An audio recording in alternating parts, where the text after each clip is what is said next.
Recent past లో చాలా మంది సెలబ్రిటీస్ కూడా at a very young age 40-50s లోనే హార్ట్ అటాక్ వల్ల చనిపోవడం because of the stress level. So మనము స్క్రీన్ మీద చూసే వాళ్ళు ఆర్ టోటల్లీ డిఫరెంట్, బట్ వాళ్ళు లీడ్ చేసే life style is totally different.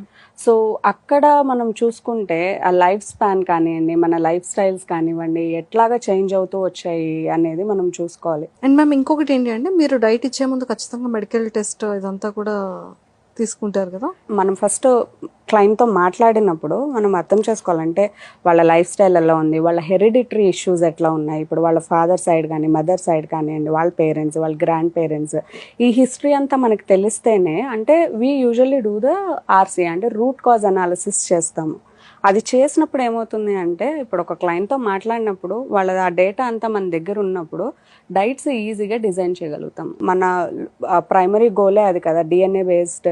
తర్వాత నెక్స్ట్ ఫ్యూచర్ జనరేషన్స్ హెల్దీగా ఉండాలి అంటే డెఫినెట్గా మనం ఎక్కడి నుంచే స్టార్ట్ చేయాలి. హెల్దీ హైలో డైట్ ప్లాన్స్ ఎట్లాగుంటాయి అంటే, ఇప్పుడు మీకు ఒక ఇష్యూతో మా దగ్గరకు వచ్చారు. సో మా ఫస్ట్ ఫోకస్ మీకు ఆ ఇష్యూ నుంచి మిమ్మల్ని బయటపడేయాలి. క్లయింట్స్ నుంచి మేము వినేవి, ఇక్కడ హెల్దీ ఐలో మేము వినేది, మాకు నిద్ర సరిగా పట్టట్లేదు. There are lot of reasons. First thing, as you said, వాళ్ళ వర్క్ స్ట్రెస్ అవ్వనివ్వండి, లేదా మొబైల్ అడిక్షన్స్ కానివ్వండి.